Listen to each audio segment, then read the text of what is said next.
Bismillahirrahmanirrahim. Assalamualaikum warahmatullahi wabarakatuh. Waalaikumsalam warahmatullahi wabarakatuh. Alhamdulillahi rabbil alamin. Allahumma fasalli wa sallim ala sayyidina wa nabiyyina wa maulana Muhammadin Sayyidil anbiya'i wal mursalin wa ala alihi wa sahbihi ajma'in, amma ba'du. Sebelum kita melanjutkan bab terakhir dalam masalah wudu, Abuya ada sedikit informasi. Yang pertama, pesantren kita Al-Islami Nurul Anwar Amburawang Darat membuka beasiswa untuk 2 golongan anak. Yang pertama, anak yatim. Anak yatim syaratnya adalah meninggal bapaknya, bukan bercerai. Kalau bercerai belum yatim lagi. Yang meninggal bapaknya dan ibunya tidak menikah lagi. Kita akan memberikan beasiswa kepada anak tersebut dengan tingkatan SD atau di pesantren namanya ULA, ya, tingkat ULA. Jadi kalau seandainya ibu-ibu punya keluarga, punya tetangga, atau siapa saja daerah manapun yang syarat kita sebutkan tadi, bapaknya meninggal dunia, mamanya tidak menikah lagi, dan ingin sekolah di pesantren, kami berikan beasiswa di tingkat SD. Yang kedua adalah du'afa atau keluarga yang tidak mampu. Syaratnya adalah keluarga itu menunjukkan surat ketidakmampuan di dalam mencari biaya hidup, ditunjukkan dari tingkat RT dan lurah. Jadi kalau memang warga itu memang keluarga yang du'afa dan anaknya ingin sekolah di pesantren, maka kami akan memberikan beasiswa dengan 2 syarat. Yang pertama, menunjukkan surat dari RT dan lurah tadi, dan yang kedua adalah anaknya tidak terkena kenakalan remaja. Kalau anaknya bisa ngerokok, bisa ngelem, begonta-ganti pacar, nongkrong di jalanan malam hari, ikut geng motor, jangan sekolah di pesantren. Itu sekolah di rehabilitasi aja. Apalagi bisa ngelem, jangan di pesantren. Kenapa? Karena kita ingin anak-anak yang sekolah di pesantren kami itu adalah anak-anak yang kita persiapkan sebagai generasi pejuang dalam dakwahnya Nabi kita Muhammad sallallahu alaihi wasallam. Orang yang berdakwah itu tidak mesti jadi kiai. Bisa dia jadi dokter, bisa jadi pengusaha, bisa jadi pejabat. Yang penting dia punya skill sebelumnya itu agama yang kuat. Kalau dia punya agama yang kuat, akhlak yang baik, maka dengan pangkat jabatannya tadi dia bisa berdakwah untuk meneruskan perjuangan Nabi Muhammad SAW. Nah, anak yang du'afa ini kita berikan beasiswa di 3 tingkatan, ULA, Ustaz Ulia, atau SD, SMP, dan SMA. Nah, jadi kalau ada anak yatim dan du'afa yang kita sebutkan syaratnya tadi, maka silakan mendaftar. Pindahan pun kami siap menerima. Kemudian yang kedua, insya Allah Abuya akan berangkat umrah beserta rombongan itu di tanggal 14 September 2024. Dan untuk keberangkatan bulan September sudah ditutup. Bagi Bapak Ibu jamaah semua yang ingin berangkat umrah di bulan Oktober, November, Desember dan seterusnya, kita buka pendaftarannya. Harganya normal, harga normal adalah 32 juta dari Balikpapan bisa 12 sampai 14 hari. Pesawatnya, hotelnya, dan semuanya itu adalah kelasnya kelas yang kelas bahasa kitanya bintang 4 lah ya. Kemudian kalau ada jamaah yang kepingin berangkat umrah dengan harga spesial, berapa harga spesial? Berapa? 27 juta rupiah. Cari aja pian Sebalikpapan belum dapat lagi itu. Ya, yang ada sudah 29, 30. Itu pun hotelnya jauh. Hotelnya jauh. Kita hotelnya dekat. Turun dari hotel situ sudah Masjid Nabawi. Ya, ini masjid hotelnya, turun hotel, masuk ke seberang jalan itu sudah Masjid Nabawi. Ya. Kalau di Mekah kurang lebih 150 meter lah. Dari sini sampai ke warung Padang situlah. Sudah sampai ke Masjid Haram pelatarannya. Nah, itu harga 27, syaratnya adalah ingatin bujur-bujur, pasang telinga itu salah pulang. Yaitu hadir di acara peringatan Maulid Nabi besar Muhammad sallallahu alaihi wasallam yang akan diadakan tanggal 8 September 2024. Tempatnya di Pondok Pesantren Al-Islami Nurul Anwar. Jadi yang kepingin harga 27 segera daftar nanti. Sekarang jangan daftar. Kalau daftar sekarang 32 ya, atau setelah hari tanggal 8 itu pasal 32. Nah, jadi langsung daftar, hadir, syaratnya hadir di peringatan Maulid dan langsung mendaftar. Mendaftar, ambil porsi bulan apa yang hendak berangkat. Jangan pusing-pusing, langsung tik daftar. Kalau sudah daftar jangan bercabut. Karena orang sudah daftar umrah itu ibarat kata orang menikah itu sudah meminang. Nah, sudah meminang, laki-laki itu sudah meminang bebinian. Jangan dicabut lagi. Ibarat kata sudah meminang, sudah masukkan data di KUA, tiba-tiba batal. Habis nanti Madinah Mekah Sarik lawan pian. Ya, kadang lagi mau terima sakit hati dia. Nah, jadi daftar, hadir, daftar. Berapa harganya tadi? 27. Nah, dengarkan bujur-bujur. Yang penting daftar dulu. Abu ya lu daftar. Berapa? 5 juta. Berangkat kapan? Kada tahu aja. Ada orang daftar ke 5 juta. Anak berangkat bulan September sampai sekarang belum terlunas. Kami tutup, akhirnya sudah nanti aja lagi. Ya belum ada duitnya, penting daftar dulu 27 jadinya. Ya ala kulli hal. Nah ya itu. Ingatin hadir acara tersebut, acara Maulid, dan juga nanti di acara Maulid pesantren kita adakan door prize lagi. Ada sarung, ada cincin, ada apa lagi? Mungkin ada baju ada nanti, mungkin baju bebinian ada juga. Ya, tahu gimana kan nanti caranya? Ember, apalagi beskom. Daripada berebutan kita kacau, jadi nanti di door prize saja. Door prize pun sudah secara praktis. Ya, jadi hadir nanti ya acara peringatan Maulid tanggal 8 September. Kemudian insyaallah Buya di bulan Desember itu ada berangkat umrah 15 hari, mungkin sampai 17 hari umrah plus Dubai. Harganya 37 juta rupiah. Jadi kalau yang ingin umrah plus Dubai itu harga 37 juta, berangkat di akhir Desember. Dubai itu kotanya luar biasa, sangat luar biasa indahnya. Kemudian yang ingin berangkat haji tahun depan, visanya visa haji, bukan visa ziarah. Hotel bintang 4 harganya 300 juta dan hotel bintang 5 harganya 400 juta. Ya, siapa tahu ibu-ibu mencangkul di belakang rumah dapat emas 20 kilo. Jangan nukar mobil, naik haji dulu ya. Ini nukar mobil apa jangan ya, naik haji lebih dahulu. Nah, jadi 300 juta hotel bintang 4 dan hotel bintang 5 harganya 400 juta. Cari aja pian di travel lain, travel kami lebih murah. Lebih murah insyaallah, karena di travel lain tuh harganya bintang 4 sudah 400 jutaan. Ya, kalau bintang 5 sudah 500 jutaan juga. Jadi insyaallah kita lebih murah. Bismillah.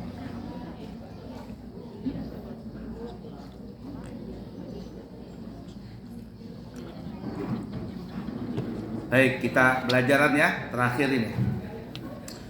Halaman 7, mana kitabnya? Masa Abu aja seorang berisi kitab. Nah, ya, ayo dah. Ikutilah biar semarak pelajarannya. Ikutin semuanya. Bismillahirrahmanirrahim. Bab ke-8. Kesunahan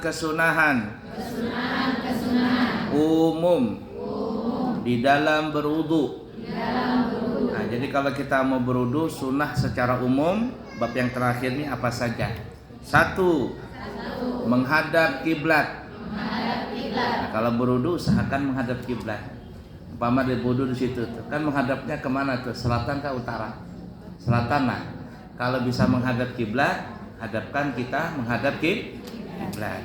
Nah, 2.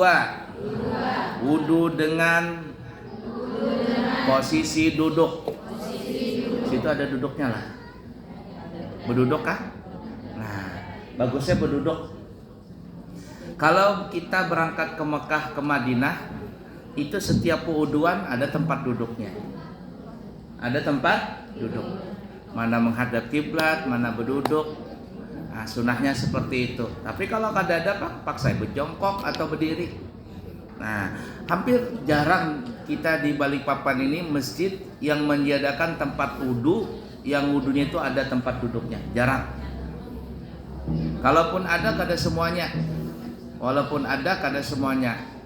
Jadi ada yang berduduk, ada yang kada. Kalau di Mekah Madinah kita masuk ke tempat pewuduan umumnya, Masjid Nabawi, Masjid Haram, semuanya berduduk. Kenapa? Memang sunnahnya seperti itu. Ketiga, tidak mengibas-ngibaskan air. Sebuduna. Cik. Nah ya, atau rambut basah. Nah, jangan. Biar orang Banjar jangan berkipik-kipik. Makruh. Hukumnya makruh. Biarkan dia menetes dengan sendirinya. Ya. Yang keempat, tidak berlebihan dalam menggunakan air. Apalagi air umum. Air umum itu seperti air masjid. Kalau berlebihan memakai air pada saat berwudu, airnya punya kita sendiri, maka hukumnya makruh. Makruh. Nah, buka keran sing lebaran, tapi air kita sendiri, hukumnya makruh. Tapi kalau air masjid, air umum berlebihan dalam berwudu, itu hukumnya bukan lagi makruh tapi haram. Kenapa haram? Ya tadi korupsi air. Nah, mengambil air sebanyakan. Terus terang ya ibu-ibu, mohon maaf ini kami pribadi berusaha semaksimal mungkin kalau berwudu di tempat umum di masjid, apalagi di situ empat bekami kah atau empat bahira kah, apalagi ada masjid membolehkan mandi, ada masjid membolehkan mandi ada. Nah, kami selesai itu biasanya pasti berusaha untuk memasukkan duit infak ke masjid. Kalau terbanyak memakai banyu, barinya juga banyak, bisa 10, bisa 20 ribu membari, termasukkan di kotak infak. Artinya ya anggaplah ini untuk gantian memakai air tadi, supaya kita kada terkena nih dosa tadi.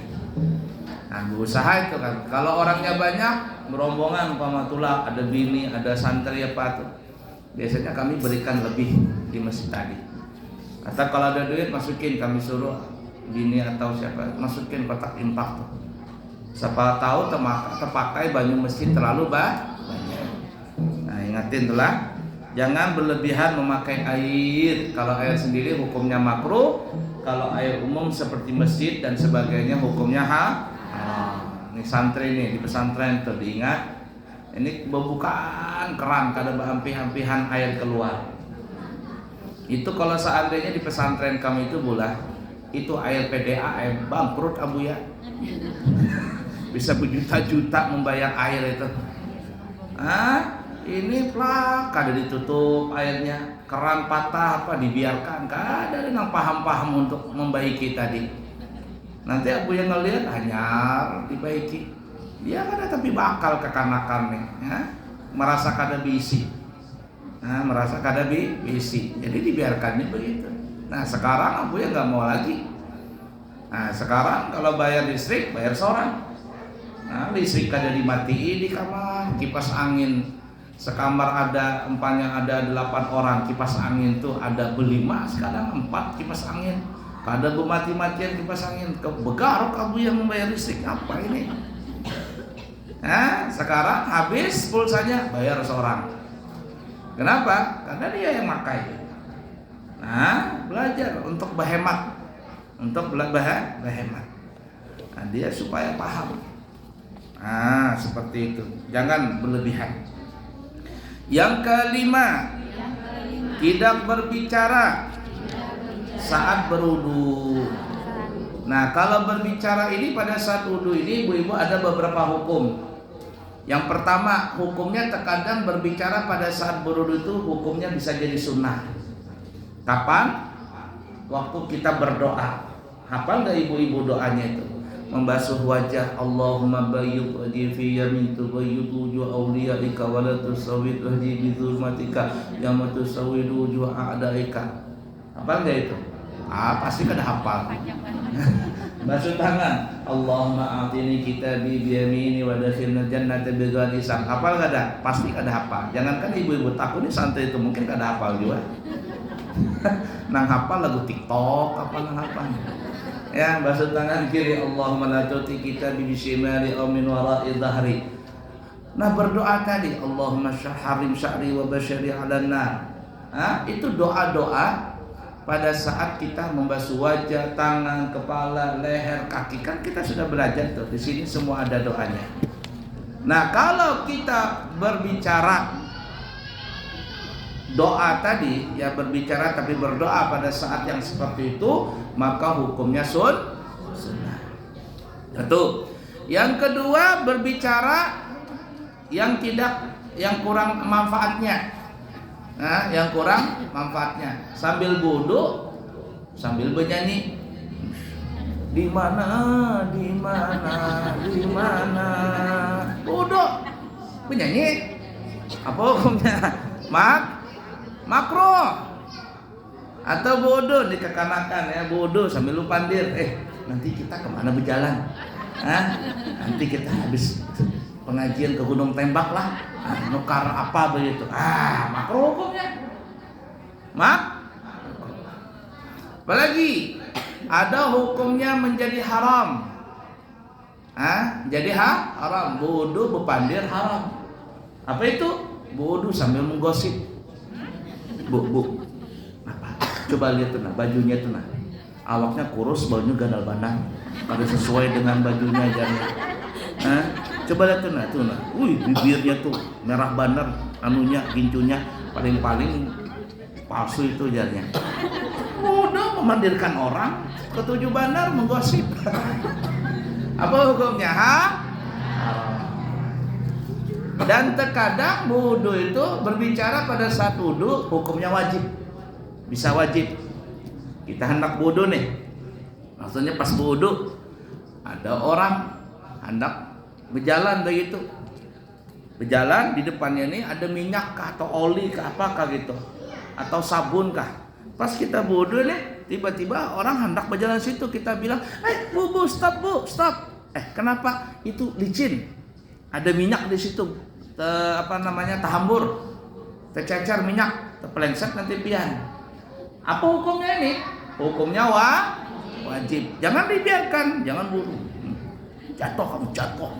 Lupa, syukuri jangan.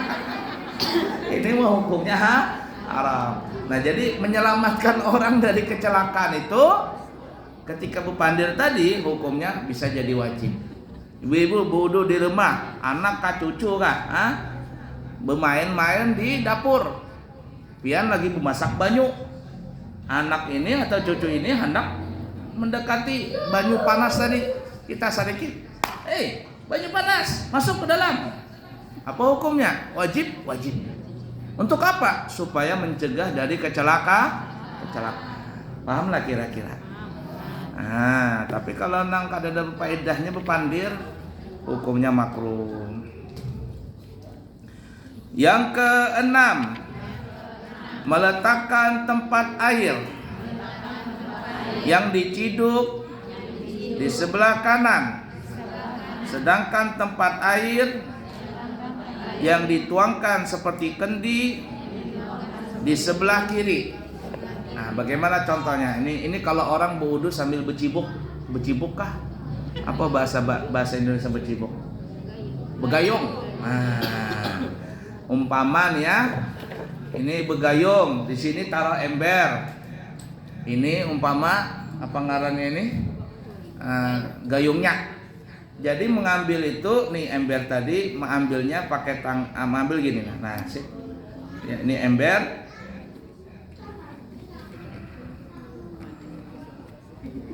Tumpah dia nah ya. Jadi ember di sebelah kiri, gayungnya sebelah kanan. Jadi begini caranya. Nah, ambil pakai tangan kiri, kemudian pindah tangan kanan. Paham lah? Jadi atau langsung pakai tangan kanan mengambil gini. Nah, begitu. Tangan kanan mengambilnya. Nah, nanti kalau hendak menyiram boleh pakai tangan kiri. Nyiram pakai tangan kiri. Nah, taruh di sini banyunya, baru gosok. Nah, intinya begitu. Tapi jarang sudah orang bercibuk. Dan ada orang bekaran semuanya beratahan. Masih ada lah yang bodoh bercibuk. Beda, bekaran semuanya. Nah, kemudian selanjutnya yang ketujuh, terus menerus muwalah, sekira basuhan anggota kedua dilakukan sebelum keringnya anggota sebelumnya beserta normalnya angin, hawa, dan zaman. Arti mualat itu ibu-ibu membasuh anggota yang sesudahnya sebelum kering anggota yang sebelumnya. Kita basuh tangan, sebelum tangan apa Bu? Sebelum tangan apa? Loh. Nah, jadi membasuh wajah, setelah wajah langsung tangan. Setelah tangan apa? Halo. Kepala. Setelah kepala apa? Telinga apa itu? Kaki. Artinya sebelum kering, sebelum anggota yang sebelumnya langsung disambung anggota yang sesudahnya. Habis wajah nih, setelah wajah selesai, sebelum kering wajah ini dari air wudhu langsung sambung tangan. Tangan kanan, tangan kiri. Setelah tangan kanan kiri, sebelum selesai kering tangan kanan, tangan kiri, sambung kepala. Setelah itu seterusnya sampai akhir. Jangan ibarat kata berputus-putus. Nang kada mualat berputus-putus. Umpama ada orang berwudu, kumur-kumur, masukkan hidung, air ke hidung ya, masuk tangan. Tiba-tiba telepon berbunyi, nah handphone berbunyi, melihat, wih, bisnis. Mentang-mentang seorang berjual wadai kah, atau make up kah, baju kah, nah bisnis ini. Sambung dulu, Assalamualaikum. Waalaikumsalam. Oh Bu, aku pesan wadai nah. Wih, perlu, boleh kak? Boleh. Berapa hendak? 20 toples. Oke, katanya. Wah, bisnis nih. Kirimkan nomor ini semuanya. Sawat karing, nang di hidung karing banyu wudu.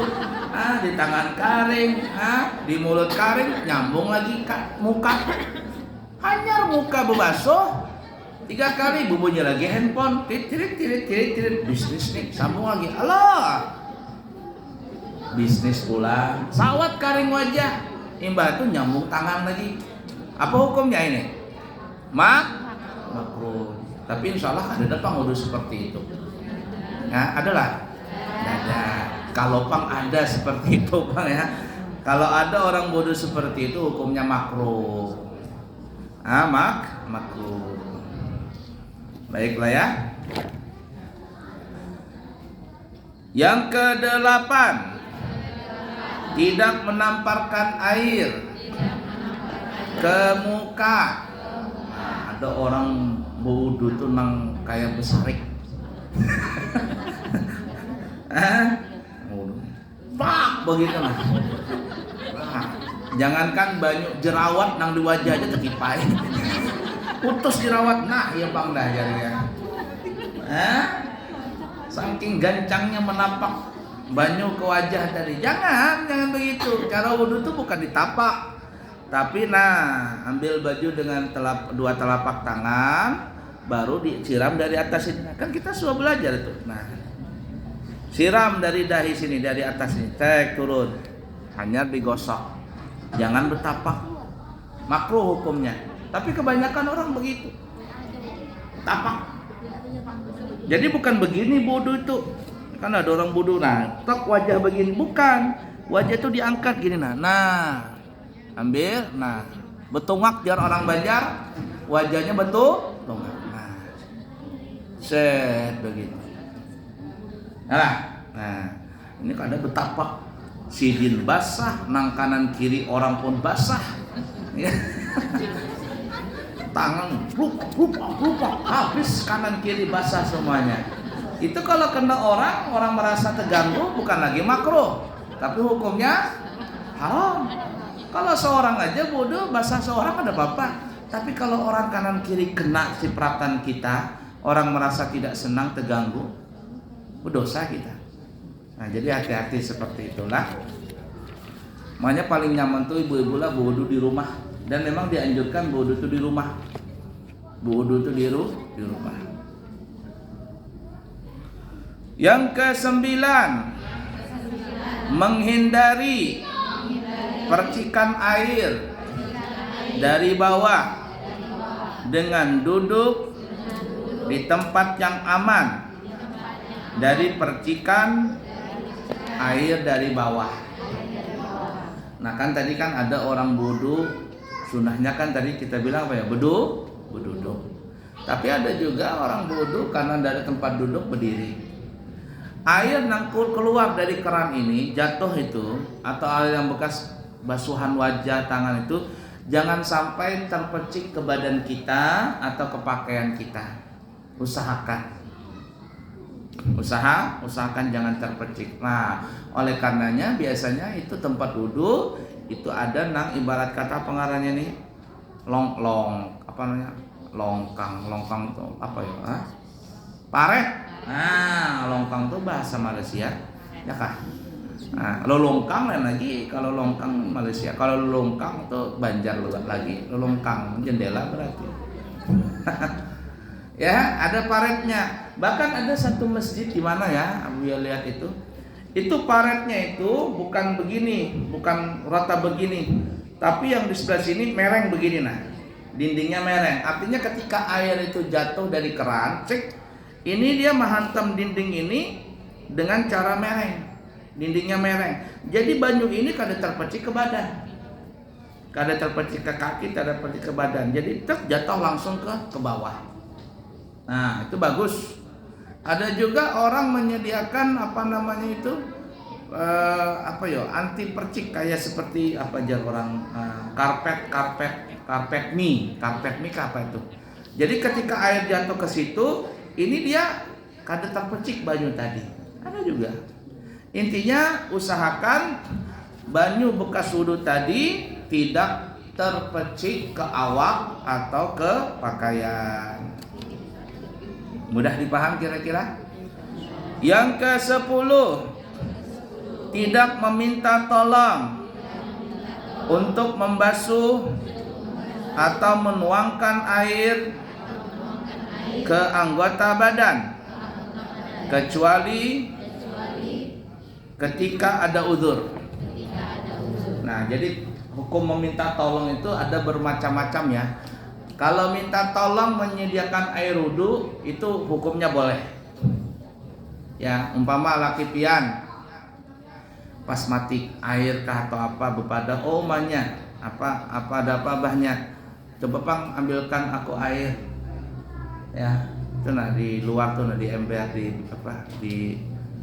di drum. Kenapa? Aku anak wudu. Jadi laki pian minta tolong ambilkan air wudhu, itu boleh. Atau pian umpama, oh abahnya, kenapa bukakan pang keran di luar tuh, nah aku anak bodoh mati air nih nah. Nah jadi buka keran yang keran darurat nih, itu hukumnya boleh. Ya, satu. Yang kedua, meminta tolong untuk disiramkan. Disiramkan. Nah, siramkan. Jadi umpama bergantian. Ya, umpama laki pian menyiramkan pian. Jadi pian nang berwudu, laki nang menyiramkan. Ya, kayak orang pengantin baru tuh nah, mas mandi-mandi itu kan ya disiramkan begitu. Nah, menyiramkan. Itu hukumnya juga boleh. Ya, hukumnya juga boleh. Yang kedua, yang ketiga, digosokkan. Gosok. Nah, kalau seandainya ada udzur, nggak apa-apa. Kalau ada udzur, nggak apa-apa. Garing umpama. Garing. Jadi jar orang garing ini umpama mama pian kah atau abah pian kah, aku anak wudu jarnya. Cuman tolong gosokkan. Jadi pian yang menyiramkan, pian juga yang menggosokkan awaknya.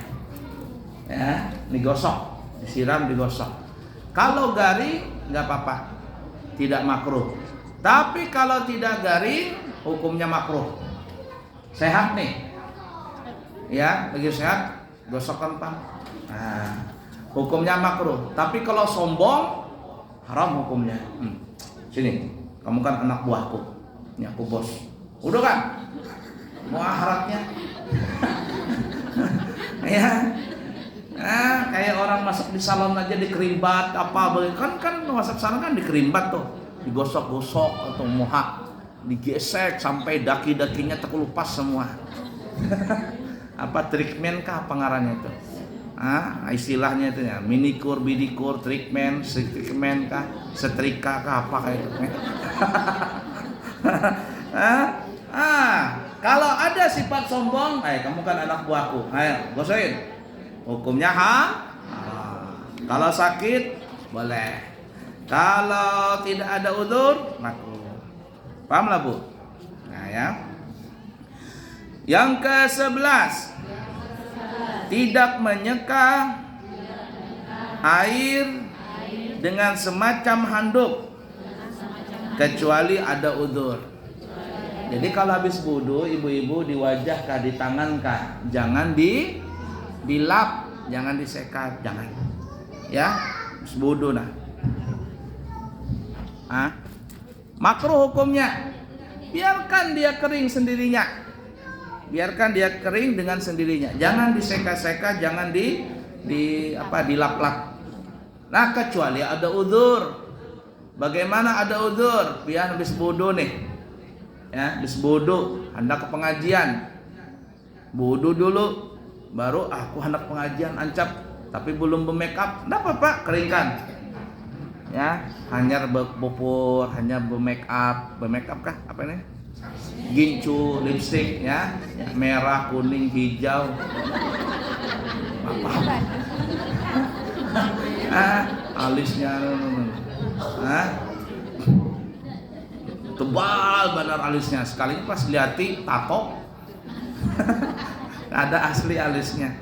Sampai begini alisnya panjang benar ya. Sini sampai kelewatan nih memasang celak mata sampai ke sini. Pantasan mata tajam benar. Sekalinya pas selesai, betul-betul muha. Ya, ala kulli hal. Nah ya, jadi seperti itu tuh. Nah, jadi kalau ada udzur, enggak apa-apa. Wudu umpama hendak masang kopiah atau hendak masang helm. Kalau lambat nih, kada sawat kita mengejar waktu. Ya sudah, keringkan, tapi seadanya aja. Di sini masang kopiah, keringkan di sini. Hanya pasang. Atau hendak pakai helm, rambut basah. Keringkan dulu, baru pakai helm. Karena apa? Karena kalau langsung dipakai, rambut belum kering, nanti lambat laun helm itu jadi bau. Paham lah ibu-ibu. Itu helmnya Abuya tuh di pondok tuh tidak boleh dipakai santri. Tapi ada santri memakai 2 kali 3 kali ya belum. Ini siapa yang pakai punya helm Abuya nih? Ada tuh yang pakai ini rambut kada bersampo, buku tuan apa yang buku tompe dipakai juga. Akhirnya beli lagi Abuya helm baru. Nah ini ingatin, nah ini helm Abuya jangan ada yang makai. Nah, jadi kalau makai yang lain aja, terserah ikam aja. Kadang naik Maxim, saya itu naik Maxim pakai ojek karena kalau naik mobil lambat. Ya naik Maxim, pakai helm Pak. Dilihat dulu kalau helmnya bau, jangan dipakai. Jadi kalau helmnya bau, ada terpakai dah. Ya. Tapi kalau ada yang bagus kemarin pas pulang dari Jakarta ya, Jakarta pas mau berangkat atau pulang tuh, ada helmnya, ada katanya, dibukakan dibungkusnya helm, dibungkusnya apa, buka bungkusan helm tadi, harumnya helmnya, habis di salon kah?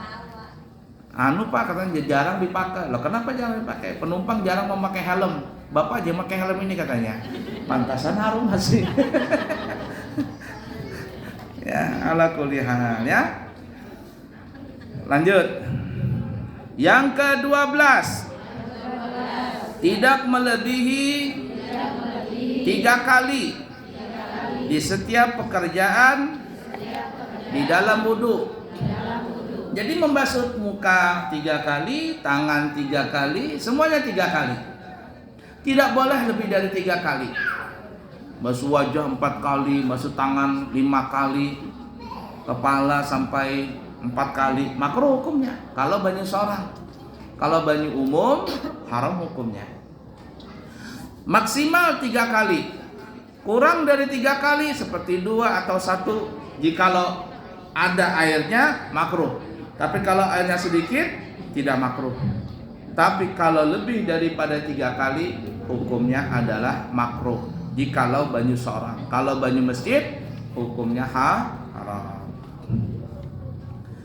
Yang ke-13, air yang digunakan wudu tidak kurang dari 1 mud.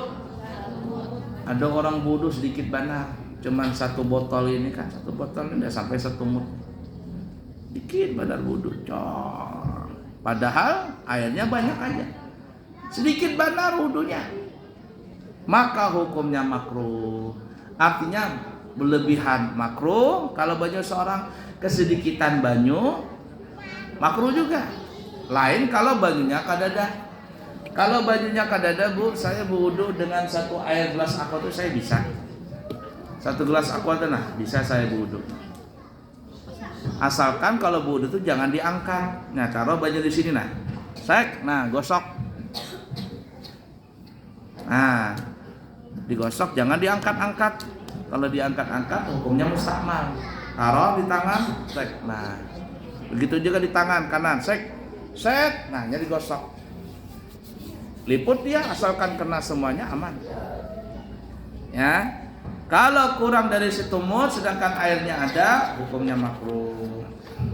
Yang terakhir. 14. Menghadirkan wudu di dalam hati hingga selesai. Apa maksudnya ya? Konsentrasi. Jadi kalau kita wudu itu konsentrasi, basuh wajah, tangan, kita konsentrasi. Dan kata para ulama, antara wudu dengan sholat itu ada kontak batin. Ada kontak batin. Yakin aja.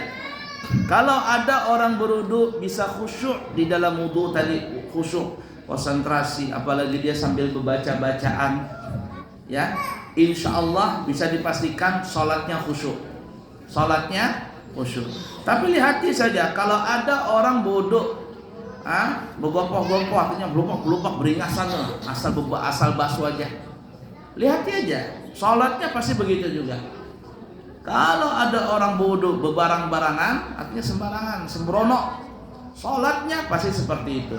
Ada orang berwudu sambil berpandir, orang sholat itu pasti juga berpandir, dalam hatinya kemana-mana kah itu. Nah, jadi kata ulama, antara wudu dengan sholat itu kotak batin. Jikalau bisa khusyuk dari awal sampai akhir wudu, maka insya Allah dia akan sholat pun juga khusyuk. Nah, tapi sebaliknya, kalau dia kada khusyuk, sholatnya juga kada khusyuk. Terakhir ya, sunnah melakukan wudu.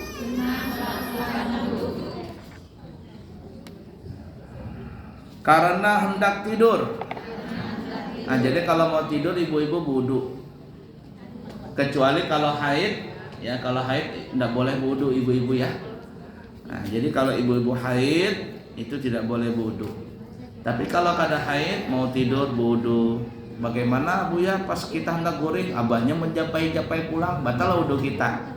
Ada caranya, yaitu bertaklid kepada Imam Hanafi atau Imam Malik.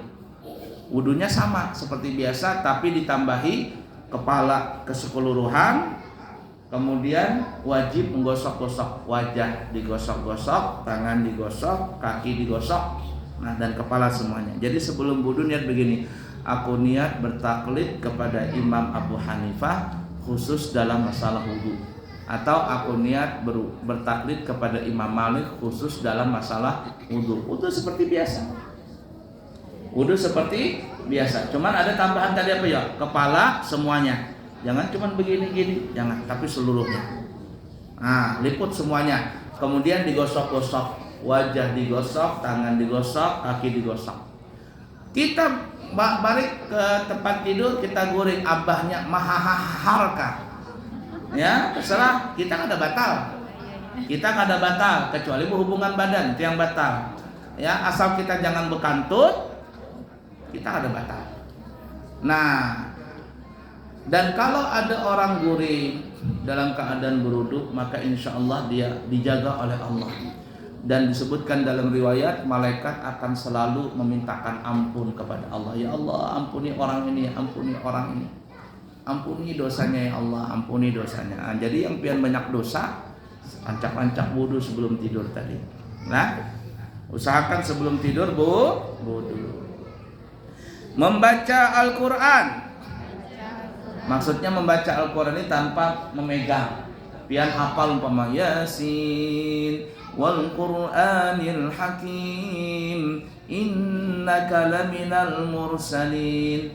Dalam membaca tadi dianjurkan wudu.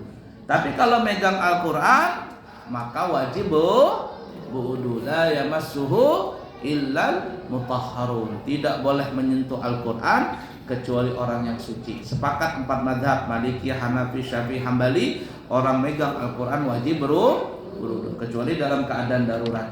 Pian lewat begitu, ada Quran tercecer di jalanan, ambil Quran tadi walaupun dalam keadaan tidak wudu, walaupun dalam keadaan haid, ambil, ditaruh di tempat yang baik. Nah, ingatin ya, wudu walaupun hafal tadi. Apalagi menghadiri, halo ikutin, menghadiri majelis ilmu dan zikir. Nah, wudu lah pian. Nah, jangan karena wudu. Nah, tapi yang anehnya datang ke sini wudu pas orang adzan asar bulikan. Orang sholat dulu maunya. Nah, jadi di rumah nanti dia kada lagi sholat, hendak apakah ya? Tapi kalau mulik ke rumah belum sholat asar, ada tuh yang mengganggu nanti. Akhirnya asarnya terlambat. Ya, nah, wudu, hadir majelis ilmu berwudu, majelis zikir berwudu, majelis maulid tempat lagi wudu, jangan kada wudu. Ziarah kubur, nah, orang berziarah kubur silakan wudu sunnah. Dan menjaga selalu dalam keadaan suci. Artinya batal wudu lagi, hendak ke pasar, hendak ke mall, hendak kemana-mana wudu. Nah, kalau rancak umpama lawan laki berpegangan, ya tadi wudunya bermadhab Imam Malik atau Imam Hanafi, kan sudah dipraktekkan tadi. Jadi berjalan, jangan kada wudu. Kemanakah?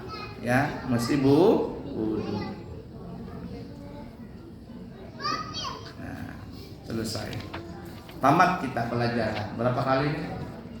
8 atau berapa? Wallahu a'lam bishawab. Ada pertanyaan mungkin silakan. Pertanyaan? Bismillah.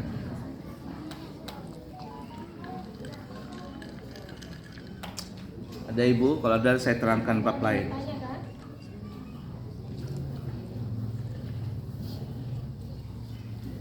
Itu ada di belakang. Ada? Alhamdulillah.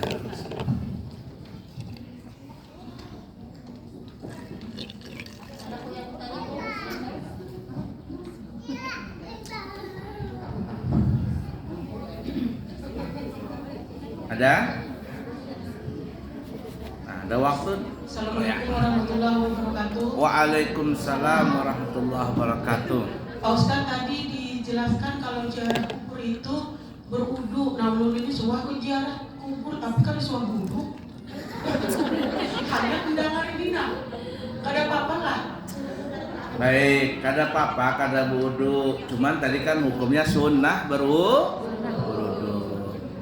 Oke, makasih Ya, penjelasannya. nanti kalau berziarah ingatin wudu.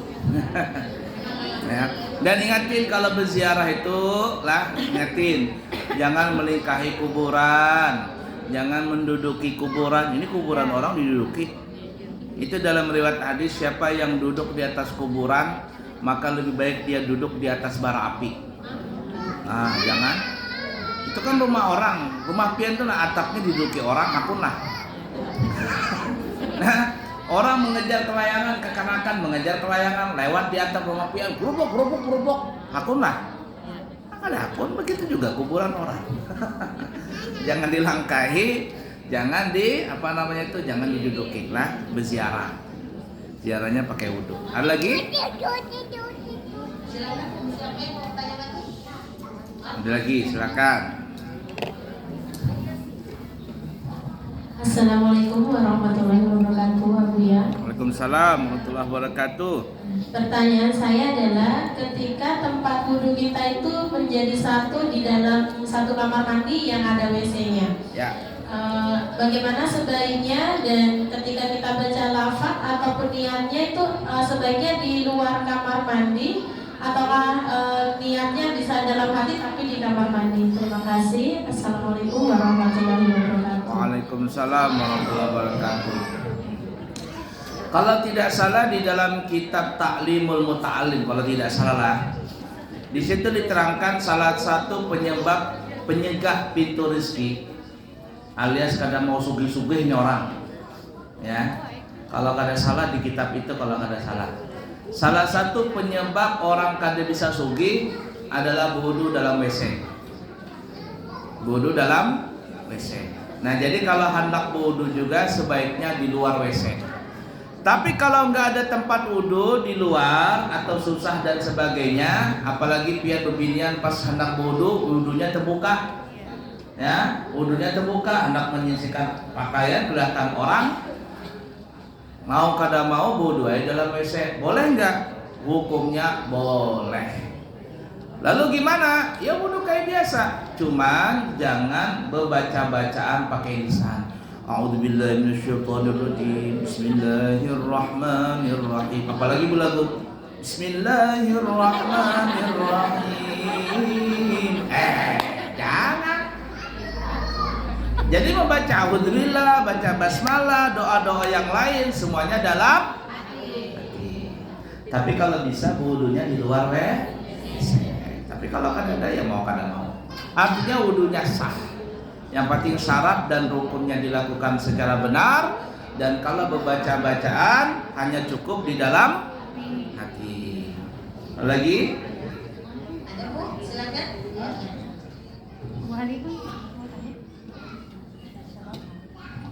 Assalamualaikum warahmatullahi wabarakatuh. Waalaikumsalam warahmatullahi wabarakatuh. Saya mau tanya Pak Ustadz. Ya. Masalah ini, saya kan pernah masuk di kuburan itu Pak. Pakai sendal terus dia tegur. Ini gimana ini solusinya Pak? Terima kasih. Kalau kuburan itu banyak najisnya, seperti di Pasar Baru itu, nah, saya kalau mau ziarah ibu bapak saya itu agak repot nggak pakai sendal. Kenapa? Karena orang sana itu memelihara ayam di atas kuburan. Bukan hanya ayam, selawar dalam, nang apalagi nang kacamata digantung di atas kuburan. Tilam aja di atas kuburan orang berjamur. Ya Allah, bubuhannya ini. Ya, kuburan jadi jemuran. Jadi tahi ayam itu banyak benar. Nah, mau kada mau kita bersendal. Tapi kalau seandainya hendak berziarah yang bersih, umpama kita ziarah ke mana namanya, ke Wali Songo itu kayak Sunan Gunung Jati, Sunan Sunan Muria, Sunan Kalijogo, itu kita punya sendal lepas. Boleh lepas. Supaya apa? Supaya orang yang lain juga tidak terganggu dengan sendal kita dan tetap steril dari segala najis. Lihat sikon saja ya, ala kulli hal. Baik, ada lagi? Ada lagi Bu? Apalagi berziarah ke makam Rasulullah tuh nah, jangan bersendal. Dicatuk orang aja berziarah makam Rasul bersendal. Siada? Ya, mangga, silakan Ibu.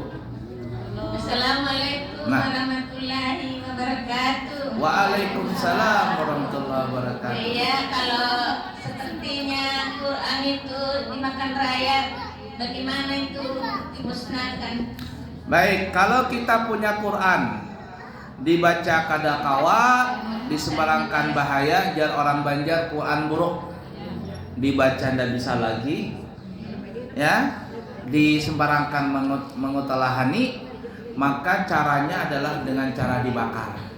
Niat membakar ini bukan ingin menghinakan, tapi ingin menjaga kehormatannya. Kok boleh dibakar? Sayyidina Utsman ibni Affan radhiyallahu taala anhu, di zaman beliau mengumpulkan para sahabat, kemudian disatukan model tulisan Al-Quran. Makanya yang kita Quran zaman sekarang ini namanya Rasam Utsmani, yang sudah sepakat para ulama bentuk tulisan Al-Quran seperti itu. Nah, ada Quran-Quran yang lainnya itu dibakar oleh Sayyidina Utsman ibni Affan. Nah, jadi kalau ada Quran buruk, ibu-ibu, maka boleh dibakar. Atau apa? Atau jar ulama dikuburkan sekalian, dikubur. Ya, jadi tapi kebanyakan guru-guru kita menyuruh membakar aja. Membakar itu di pesantren itu banyak kekanakan coretan Quran di kertas-kertas. Biasanya saya bilang tuh kumpulkan itu kertas-kertas itu, bakar, kata saya. Bakar. Ini ada juga nang tahu di mana kah mitos kah, guru dari mana mendapat tuh. Jadinya kalau hendak lancar baca Al-Quran tuh nah walinya terlatap itu dipotong, dibakar, abunya dimasukkan ke dalam banyu minum.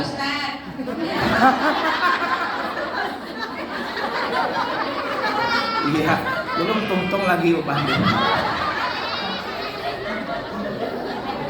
Iya sudah nenek, nggak apa-apa. Pak Ustaz. Iya nenek, Pak Ustaz sudah, nggak apa-apa Pak Ustaz. Nah jadi ini ya, mohon maaf lah saya tambahkan nih. Ini salah nih. Ada orang jadinya kalau hendak cepat baca Quran tuh nah wal yatrattab dipotong, dibakar, hanya abunya masukkan dalam banyu. Haram hukumnya.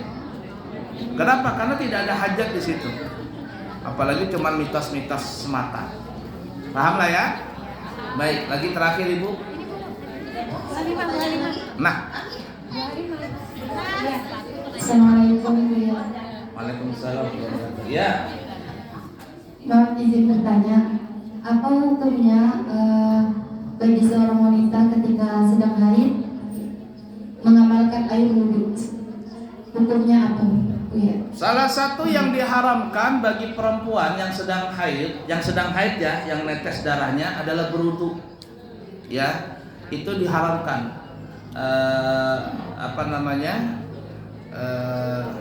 Ya hukumnya haram, nggak boleh di mazhab kita. Jadi dan percuma. Kenapa percuma? Karena salah satu yang membatalkan wudhu adalah keluar salah satu benda dari dua jalan. Jadi perempuan yang haid jangan wudhu, nggak boleh wudhu, haram hukumnya. Nah kecuali kalau sudah tuntung haidnya. Tuntung sudah pernah jam 7 ini tuntung udah haid kok. Coba aku hendak ke pasar, mandi dulu kah ke pasar dulu. Nanti kalau mandi dulu ke pasar berbau lagi, awak udah di pasar. Ke pasar aja dulu. Nah sebelum ke pasar supaya tidak kena makruh, wudu dulu. Nanti mbah balik dari pasar boleh baru mandi. Nah jadi ingatinlah kalau perempuan haid tidak boleh berwudu, ya. Kalau boleh seperti itu, jangan wudu perempuan haid. Lagi? Ya, terakhir Ibu. Ya, terakhir ya.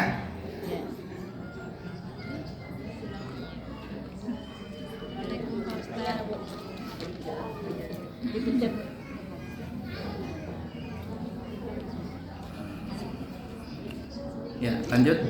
Assalamualaikum Pak Ustaz. Waalaikumsalam warahmatullahi wabarakatuh. Ini anak tanya, kalau kita pergi taksin, baru dari rumah kita sudah wudhu sampai di jalan kita bekantut, jadi sampai di tempat taksin kita harus wudhu lagi ya Pak? Kalau di tempat tahsin kita megang Quran, hukumnya wajib berwudu. Megang Quran nih, wajib berwudu. Tapi kalau tidak megang Quran, langsung baca saja, hukumnya sunnah berwudu. Kalau kita pakai HP, Sama, taksinnya tetap berwudu, wajib berwudu. Karena Al-Quran juga kan megang HP ada Al-Qurannya tuh. Nah kecuali kalau seandainya Qurannya nggak ada, masuk di aplikasi ditutup, kita boleh megang HP. Tapi kalau di HP itu ada tulisan Al-Qurannya, tidak boleh megang tanpa berwudu. tapi ini belajar Walaupun taksin. walaupun belajar. Jadi kalau kita haid nggak boleh belajar. Kalau haid, perhatikan ya, haidnya ibu-ibu ya. Kalau ini mazhab Imam Malik, kalau mengulang, orang hafal Quran ya, hafal Quran, niatnya untuk mengulang hafalan. Perempuan haid mengulang hafalannya itu boleh membaca Al-Quran walaupun haid, tapi dengan syarat tanpa megang Al-Quran. Ya. Kalau mazhab Syafi'i tidak boleh baca Al-Quran kalau perempuan haid, kecuali dia itu menjadi wiritan, seperti orang mau tidur baca qul huwallah, qul a'udzu bil falaq, qul a'udzu bin nas, perempuan haid boleh membaca itu dengan niat zikir. Nah, tapi kalau orang yang hafal Quran, Imam Malik yang membolehkan mengulang Al-Quran tadi, perempuan haid boleh, tapi dengan catatan tanpa memegang. Nah, kalau tahsin untuk sebaiknya adalah tidak membaca Al-Quran bagi yang haid tadi. Wallahu alam. Kalau mazhab yang lain, kalau niat belajar apakah boleh atau tidak, wallahu alam. Ya, nah jadi seperti itu. Cukup ya? Ya. Masih ada? Ya, sama-sama. Baik ibu-ibu, ada sedikit permasalahan ya. Amalan yang kita lakukan ini ada 3 amalan yang pasti diterima oleh Allah. Yang pertama sholawat, itu pasti diterima walaupun kita kurang ikhlas. Yang kedua istighfar, itu pasti diterima oleh Allah. Yang ketiga adalah bersedekah kepada orang miskin. Nah, jadi kalau bersedekah kepada orang miskin itu pasti diterima. Kenapa? Walaupun kurang ikhlas, tetapi dapat pahalanya di idkhalus surur. Orang yang mendapatkan hadiah itu biasanya senang. Dan salah satu sifat Nabi itu kalau beliau dikasih seseorang, beliau tidak pernah nolak. Ya, minta nggak mau, tapi kalau dikasih nggak pernah nolak. Dan orang Bahari juga begitu mengatakan, jangan nolak rezeki. Nah, jadi itu sifat baik, menerima sesuatu ya. Nah, jadi 3 amalan ini usahakan kita sering melakukannya: shalawat, istighfar, kemudian berbagi kebahagiaan kepada orang miskin. Dan juga kalau kita terima pemberian orang itu yang memberi pasti suka. Nah, jadi kalau kita diberi orang, jangan nolak rezeki. Apapun, kalau kita lihat itu baik, terima. Ya, terima saja. Karena mengembirakan hati orang. Itu kita berselamatan ya, kita datang begitu, lalu kita makan makanan orang itu dengan lahapnya. Insya Allah tuan rumah itu nggak ada, rakusnya, nggak ada bilang begitu. Ya alhamdulillah makananku habis dimakan. Nggak ada yang bilang, doroknya rakusnya. Nah, itu malam Rabu kemarin saya diundang di Balikpapan, saya bawa anak santri. Dia minta tolong bawakan santri. Berapa kata saya? Terserah pian aja, bawa berapakah? Saya bawa 1 pickup. Tumpuk anak santri di pickup itu, tahu aja kan santri. Selesai acara makanan, ya Allah, makan namanya santri. Ingat aja lah. Masih ada sisa wadai, semangka apa. Nah, tuan rumah memberikan plastik. masukin semuanya, bawa ke pondok, apalagi kekanakan tuh ambil. Saya aja yang bilang, Pak Haji minta maaf ya makanannya habis. Nggak apa-apa Pak, alhamdulillah berkah makanan saya dihabiskan. Begitu kan ya? Habis itu dikasih sarung lagi, apalagi santri semangat. Dan tiap tahun begitu, tiap tahun dia undang terus. Nah artinya kalau kita diberi orang, lalu kita hargai pemberian orang itu senang. Orang itu senang, dan Nabi tidak pernah menolak apa yang diberikan oleh seseorang. Walaupun mungkin itu biasa saja, tapi ketika kita menerima sesuatu pemberian orang itu, orang yang memberikan itu pasti senang. Dan dia mengharapkan kepada kita untuk menerima itu. Terkadang saya dipesan tuh, Abu ya, ini saya kasih sarung ya, tolong dipakai. Iya saya pakai. Itu nanti saya pakai ketika saya ada acara atau ketemu dengan orang tuh, saya sengaja pakai baju itu. Artinya walaupun saya nggak ngomong, orang itu senang. Ih, bajuku dipakai sama Bu. Itu senang nggak? Begitu juga ibu-ibu kalau kita ngasih sesuatu dengan orang, atau orang ngasih kepada kita. Walaupun kita punya, wah apa ini, kurma juga dikasih. Oh di rumahku banyak kurma. Nggak apa-apa, ambil aja. Ya, ambil, terima itu. Saya terkadang banyak makanan di rumah tuh. Datang acara, banyaknya makanan nih, siapa yang mau makan? Kalau ke pesantren, biar 100 kotak habis tuh. Tapi kalau saya paling ke Balikpapan, siapa yang mau makan? Saya cari tukang sampah atau apa, bawa makan Pak. Senangnya dia dikasih itu. Nah intinya salah satu sifat Nabi, kalau kita diberi sesuatu, terima. Terima. Kenapa? Karena orang itu mengharapkan pemberiannya itu diterima dan dia mengharapkan pahala dari kita, ya. Nah, jadi seperti itu, banyakin sholawat, istighfar dan bersedekah kepada orang miskin. Kiranya cukup sekian, semoga ada manfaatnya. Insyaallah kita bertemu di kesempatan yang lain. Jangan lupa tanggal 8 September 2024 kita akan peringatan Maulid, ada door fresh dan juga ada harga umrah 27 juta. Pagi. Yang baik dari Allah, yang buruk dari pribadi, minta maaf minta ampun. Subhanakallahumma wa bihamdika asyhadu an la ilaha illa anta astaghfiruka wa atubu ilaik. Wa akhiru kalam, wassalamu alaikum warahmatullahi wabarakatuh.